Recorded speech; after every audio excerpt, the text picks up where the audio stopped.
Assalamualaikum warahmatullahi wabarakatuh. Kami dari kelompok 14, yaitu Chevron IoT, ingin mempresentasikan hasil dari pitch deck kami.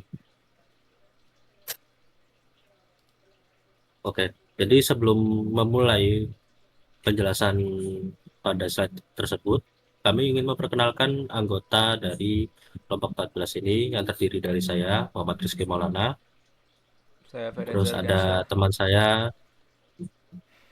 Saya Muhammad Reza Dan Kurniawan. nah, di sini ada who we are. Yang pertama ada why, karena maraknya kasus pencurian sepeda motor di area publik dan minimnya solusi yang benar-benar real time dan dapat diandalkan. Yang kedua ada what, Chevron adalah sistem keamanan motor berbasis IoT yang mengintegrasikan GPS real time, deteksi gerakan, dan notifikasi langsung ke smartphone. Yang ketiga ada how, kami adalah tim mahasiswa dengan latar belakang teknologi, bisnis, dan pemasaran yang berkomitmen menciptakan solusi keamanan kendaraan yang praktis dan terjangkau. Selanjutnya ada problem opportunity. Di problem opportunity itu ada konteks yang terdiri dari masalah ini muncul saat pemilik sepeda motor meninggalkan kendaraan di area publik seperti kampus, kantor, mal, atau parkiran umum, terutama pada malam hari. Dan resiko kehilangan motornya sangat tinggi. Yang kedua ada problem, pemilik motor kesulitan memantau lokasi kendaraan secara real time dan tidak memiliki sistem deteksi dini terhadap upaya pencurian, sehingga respon saat kehilangan motor tanpa pengawasan terlambat. Yang ketiga ada alternatif, menggunakan kunci fisik, gembok, cakram, dan steer lock. Yang kedua ada alarm motor konvensional suara saja. Yang ketiga ada GPS tracker non real time atau update lokasi manualnya. Yang keempat ada mengandalkan parkir berbayar dengan penjaga. Selanjutnya ada customer, pemilik sepeda motor di perkotaan, terutama mahasiswa, pekerja komuter, pekerja kantoran, dan driver ojol, dan komunitas otomotif yang sering memarkirkan motor di luar rumah atau lokasi publik. Yang selanjutnya ada emotional impact. Pemilik motor merasa cemas setiap kali meninggalkan kendaraannya, khawatir terjadi upaya pencurian saat tidak diawasi, dan frustasi karena solusi keamanan yang ada atau kunci dan alarm konvensional terasa kurang dan tidak memberi kepastian keamanan. Selanjutnya ada quantifiable impact, kerugian ke rata-rata 8 sampai 12 juta per unit bila berhasil dicuri. Terus ada 2 sampai 4 jam terbuang untuk proses laporan ke polisi dan klaim asuransi plus 30% kehilangan premi asuransi tahunan bagi pemilik yang memiliki riwayat klaim pencurian. Dan yang terakhir ada alternatif shortcomings, kunci fisik atau gembok cakram dan setir lock mudah dipotong atau dijebol sehingga keamanan tidak terjamin. Alarm konvensional hanya mengeluarkan suara, mudah diabaikan tetangga dan tidak terpatok. Selanjutnya ada problem interview and survey result. Nah, di dalam sini terdapat 3 contoh dari survei yang kami lakukan berdasarkan responden di Google Form. Untuk totalnya kita mendapatkan 15 orang dalam survei tersebut. Model surveinya itu kita menggunakan Google Form sebagai media kuesioner online-nya. Dan di sini terdapat 13 orang atau 86,7% rasa sistem keamanan tambahan itu penting atau sangat penting untuk motor mereka. Sedangkan untuk 2 orang sisanya atau 13,3% memilih netral, artinya mereka tidak melihat kebutuhan solusi keamanan tambahan saat ini. Market size estimation. Market size estimation ini terdiri dari TAM, SAM, dan SOM. Untuk TAM atau Total Addressable Market, total sepeda motor di Indonesia lebih dari 125 juta unit. TAM sama dengan 125 juta pengguna potensial. Untuk SAM, Serviceable Available Market, target awal penggunaan motor di kota besar seperti Jabodetabek, estimasi pengguna aktif motor di kota besar 25 juta pengguna SAM sama dengan 25 juta pengguna SOM, Serviceable Obtainable Market, target penetrasi awal 1% dari SAM dalam 1 sampai 2 tahun. 1% dikali 25 juta sama dengan 250 pengguna SOM sama dengan 250 pengguna. Customer persona bisa dilanjut oleh rekan saya, yaitu Ferenza.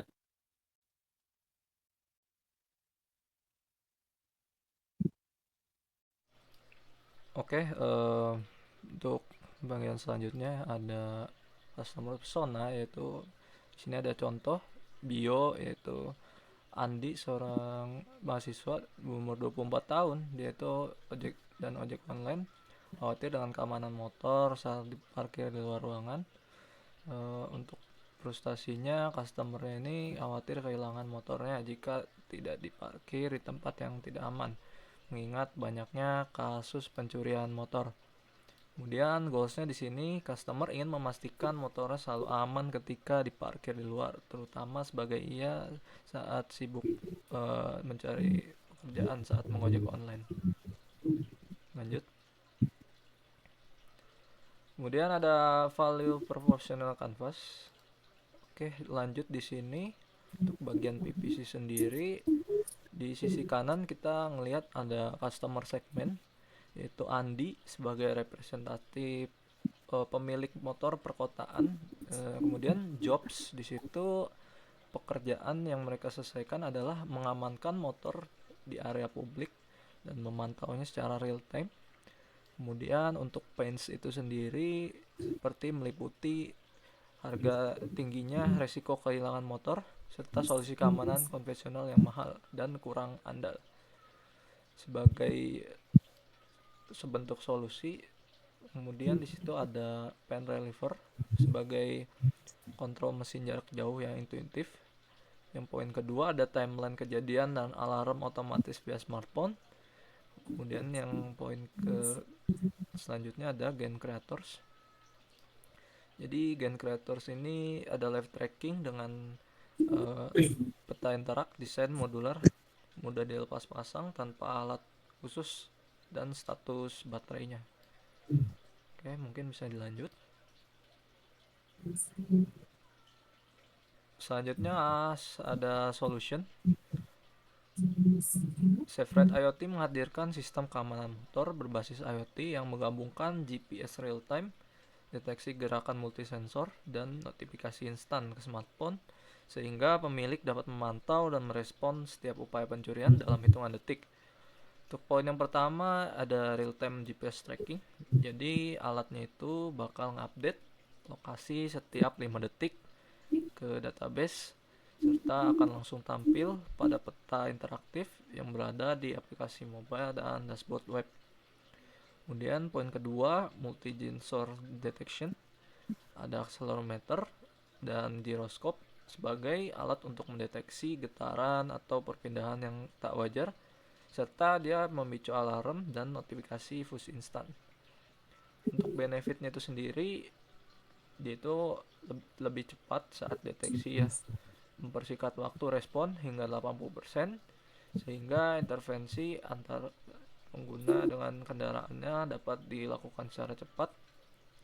Kemudian mengurangi financial loss juga, potensinya kerugian hingga 8-12 juta per unit berkat pelacakan dan alarm otomatis, serta akses penuh lewat smartphone seperti live tracking, geofence, histori perjalanan, semua dalam genggaman pengguna. Yang poin terakhir ada cost efektif ownership, perangkat terjangkau dibanding sistem alarm konvensional dan GPS non real time. Oke, slide selanjutnya. Selanjutnya di sini ada competition analysis, yaitu kompetitor langsung produk IoT serupa. Contoh kasusnya yaitu penyedia GPS tracker dan alarm aftermarket yang merujuk ke berbagai merek pelacak GPS untuk sepeda motor yang telah beredar di pasar Indonesia, misalnya produk-produk yang menawarkan notifikasi via SMS atau telepon, yaitu ada potensi kelebihannya. Jadi beberapa merek mungkin eh, punya basis penggunaan yang lebih bagus, terutama dalam branding. Kemudian poin yang kedua, kelemahannya proses instalasi yang mungkin lebih rumit, terus penggunaan yang cenderung lebih susah, aplikasi yang kurang responsif, harga yang relatif tinggi, serta keterlambatan dalam penyampaian notifikasi. Kemudian penyedia sistem alarm pintar atau smart alarm system, dia merujuk pada sistem alarm lain yang dilengkapi sensor getar dan fitur GPS tracking. Potensi kelebihannya yaitu fokus pada intensitas suara alarm.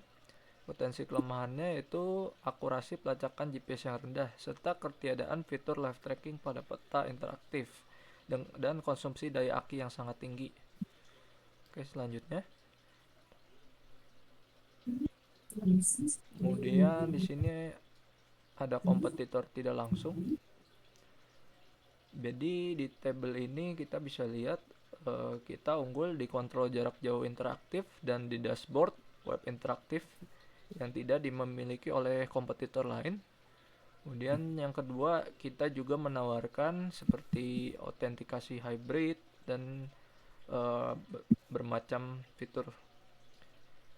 Plus perintah yang terakhir, sementara itu seperti deteksi gerakan, multisensor atau notifikasi instan, dia akan langsung terkirim ke smartphone kita. Oke, bisa lanjut. Untuk keunggulannya sendiri, kompetitif Safe IoT, poin yang pertama, integrasi komprehensif, yaitu dapat dikombinasikan secara optimal antara GPS tracker dengan akurasi tinggi, serta gerakan berbasis multisensor dan sistem notifikasi instan ke smartphone pengguna. Yang kedua, kemudahan instalasi pengguna, serta kontrol penuh dan rasa aman, itu mengakses penuh melalui aplikasi seluler yang user friendly, mencakup live tracking, geofence, dan histori perjalanan. Efektivitas biaya kepemilikan seperangkat dengan harga yang cukup terjangkau dan model langganan yang fleksibel, serta menawarkan solusi yang lebih ekonomis dibandingkan sistem konvensional. Selanjutnya, oke, selanjutnya di sini ada Lean Canvas. Jadi untuk problemnya sendiri itu, yang pertama tinggi resikonya pencurian sepeda motor, serta keterbatasan solusi pemantauan yang real time dan deteksi dini yang handal. Yang kedua, kecemasan dan frustasi pemilik kendaraan. Untuk solutionnya sendiri, di sini sistem keamanan sepeda motor berbasis seperti pelacak GPS real time, deteksi gerak multisensor, notifikasi instan, serta penggunaan alat yang plug and play atau cepat digunakan, cepat instalasinya. Untuk key metric sendiri ada jumlah pengguna aktif, volume penjualan unit perangkat, tingkat konversi layanan berlangganan, akurasi deteksi alarm, biaya akuisisi pelanggan. Untuk yang cost structure, penelitian dan pengembangan perangkat keras dan perangkat lunak. Untuk biaya produksi perangkat, pemasaran dan penjualan, pemeliharaan sistem dan infrastruktur cloud, serta dukungan pelanggan. Kemudian unfair advantage, jadi teknologi multisensor dengan tingkat akurasi responsif yang sangat tinggi, algoritma cerdas untuk meminimalkan false alarm atau alarm yang tidak akurat, kemitraan dengan bengkel seperti dealer sepeda motor atau kendaraan lain, kemudahan instalasi plug and play, ekosistem aplikasi yang intuitif dan ramah pengguna. Untuk channelnya itu sendiri, ada penjualan daring, kita menjual melalui situs web resmi dan seperti platform e-commerce. Kemudian yang kedua, pemasaran digital melalui media sosial, iklan bertarget, serta konten edukasi. Serta untuk kendaraan, keterlibatan dengan komunitas otomotif dan lingkungan akademis. Selanjutnya ada customer segment, pemilik sepeda motor di wilayah perkotaan, mahasiswa sampai pekerja kantoran. Yang ketiga ada pemudi ojek daring. Yang keempat ada anggota komunitas sepeda motor.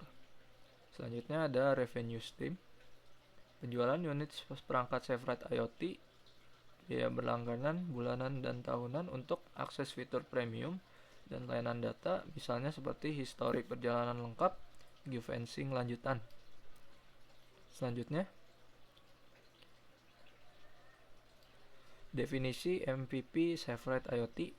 Jadi pada sebuah unit perangkat keras Sevrite IoT ini yang fungsionalnya mudah diinstalasi serta terintegrasi dengan aplikasi seluler, versi awal yang menyediakan fitur-fitur inti seperti GPS tracking, kemudian deteksi getaran dasar, notifikasi alarm ke smartphone yang real time, aktivitas sistem keamanan yang manual yang berfungsi dengan baik, serta proses instalasi yang mudah atau plug and play.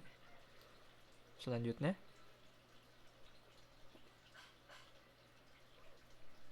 Oke, untuk selanjutnya ini akan dijelaskan oleh Muhammad Reza Kurniawan. Oke. Selanjutnya ada MVP validation. Tujuan validasi MVP adalah menguji efektivitas fitur inti MVP Sevrite IoT dalam menjawab permasalahan utama pengguna, kekhawatiran terhadap pencurian, dan kebutuhan pemantauan real time. Mengumpulkan umpan balik konstruktif untuk iterasi dan penyempurnaan produk sebelum peluncuran skala penuh, mengukur minat pasar aktual dan kesediaan pengguna untuk membayar solusi yang ditawarkan. Metodologi validasi yang direncanakan ada yang pertama ada program pengujian beta terbatas, target sekitar 20 sampai 20 pengguna awal, rekrutmen partisipan, seleksi partisipan dari segmen target pasar yaitu mahasiswa, pekerja komuter, pengemudi ojek online sesuai dengan persona pelanggan yang telah diidentifikasi. Proses rekrutmen dapat dilakukan melalui survei minat awal atau kolaborasi dengan komunitas terkait. Yang kedua ada pelaksanaan pengujian. Partisipan terpilih akan menerima unit MVP untuk digunakan dalam periode waktu tertentu, misalnya 2 sampai 4 minggu, dilengkapi dengan panduan instalasi dan penggunaan. Yang ketiga, survei dan pasca penggunaan, mengumpulkan data terkait tingkat kepuasan, kemudahan penggunaan, identifikasi fitur yang paling bermanfaat, serta pencatatan kendala atau bug yang ditemui. Yang keempat, ada wawancara mendalam untuk pengalaman pengguna secara lebih intensif, mengalami ekspektasi dan saran perbaikan. Next.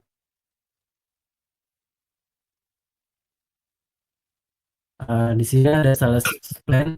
Yang pertama target marketnya yaitu ada pengguna kendaraan bermotor.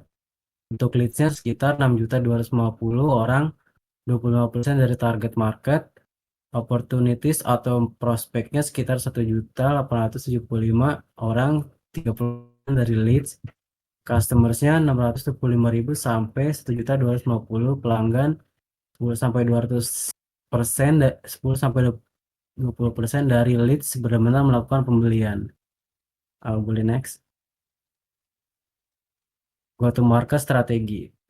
Strategi go to market Sevrite IoT mencakup kampanye digital, kreatif, peluncuran di marketplace, kemitraan bengkel dan komunitas, serta model penjualan D2C, B2B, dan reseller untuk menjangkau pengguna motor secara luas dan efektif. Lanjut. Di sini ada financial plan-nya. Yang pertama di bagian startup cost-nya untuk R&D, hardware dan software development sekitar 15 juta, untuk branding dan desain produk 2 juta, 10 juta, dan untuk website dan sistem pemesanan 2 juta, yang dimana totalnya itu sekitar 27 juta. Untuk capital work in progress-nya produksi awal 100 unit MVP sekitar 50 juta, dan yang kedua peralatan dan alat perakit sekitar 10 juta, yang dimana totalnya sekitar 60 juta. Untuk starting operationnya, di sini operation untuk tim sewa dan lain-lain sekitar 25 juta, dan untuk digital market launch campaign itu sekitar 20 juta, yang dimana totalnya sekitar 45 juta. Untuk startup capitalnya, modal kita awalnya sekitar 200 jutaan. Boleh dilanjut. Di sini ada forecast P&L. Forecast P&L di bulan Januari dan Februari kita mengalami penjualan yang sekitar 13.300.000. Untuk bulan Maret 13.650.000. Di bulan April 40.100.000. Di bulan Mei-nya 40.150.000. Di bulan Juninya 40.120.000. Di bulan Julinya 66.160. Di bulan Agustus 60.800.000. Di bulan Septembernya 68 juta. Di bulan Oktobernya 93.400. Di bulan November 93.400.000. Di bulan Desembernya 93.660.000. Di mana total dalam satu tahun ini sekitar 644 jutaan.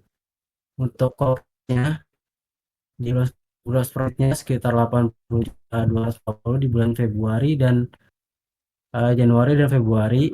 Di bulan Maretnya sekitar 8.500.000. Di bulan Aprilnya sekitar 25 juta, dan di bulan Mei Juni juga 25 juta. Di bulan Julinya 4 juta 41.750.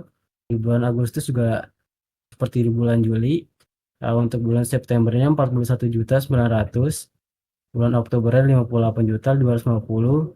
Di bulan November juga sama. Untuk bulan Desembernya 58.500.000, di mana totalnya 400.400.000 dalam satu tahun. Untuk fixed expensesnya ini udah pasti segini terus karena ini fix. Jadi total setiap bulannya sekitar 10 juta, yang dimana total 120 juta dalam satu tahun. Untuk net profit loss-nya ini di 3 bulan awal kita mengalami kerugian karena uh, untuk untuk apa namanya untuk startup di awal wajar kita mengalami kerugian. Di bulan keempatnya baru kita mengalami profit kita 15 juta sampai 48 juta, yang dimana total dalam tahunnya itu kita mengalami keuntungan 200 juta 400 ribu dengan total 64,3%. Gross profitnya dan net marginnya sekitar 44%. Boleh lanjut.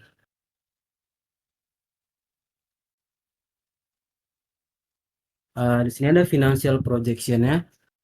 Di tahun pertama untuk total revenue-nya 644 juta 40.000. Terus di tahun keduanya 603 juta 787.000. Di tahun ketiganya 579.636.000. Di tahun keempat sekitar 966 juta. Di tahun kelima sekitar 889 juta. Untuk total gross profitnya 250 juta sampai 500 sampai 623 jutaan. Untuk capital cost-nya, untuk equipment-nya kita sama rata 5 juta. Untuk biayanya sekitar 10 jutaan di tahun terakhir. Di product and development-nya juga sama 5 jutaan.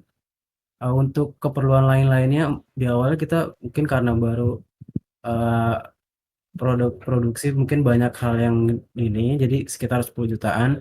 Untuk tahun-tahun berikutnya sekitar 2 juta sampai 5 jutaan. Untuk expenses-nya ini total di tahun pertama sekitar 120 juta, di tahun kedua sekitar 132 juta, sampai total di tahun kelimanya itu 175 jutaan. Untuk earning-nya di tahun pertama sekitar 132 juta, di tahun kedua 246 juta, di tahun ketiganya 228 juta, Di tahun keempatnya 463 juta, di tahun kelimanya 422 juta. Beri next.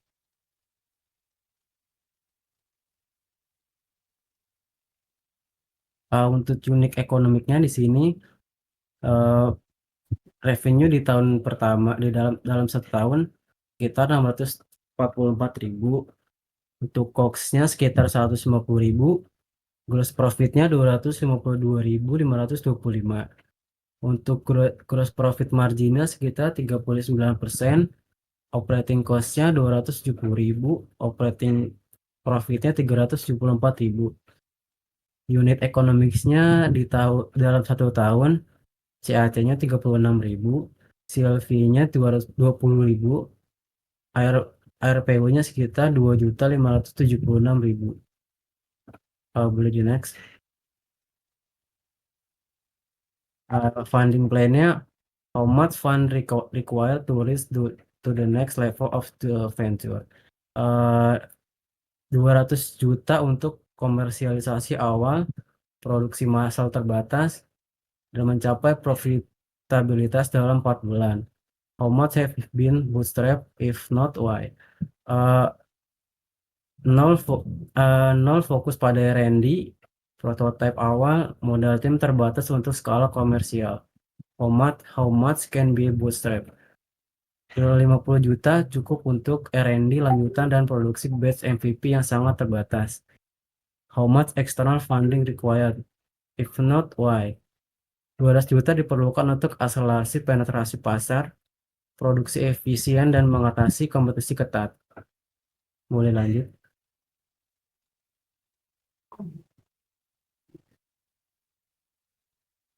Lanjut.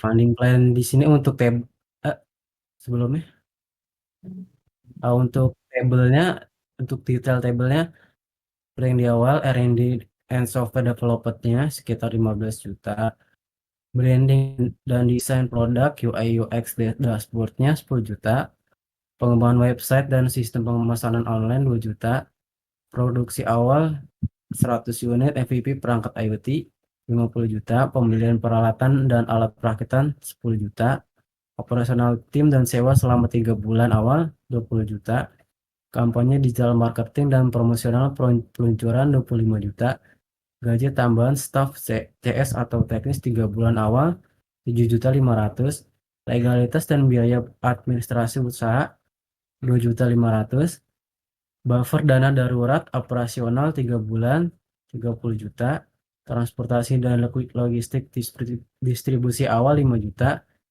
biaya lain-lain seperti hosting server, API kredit sekitar 18.500.000.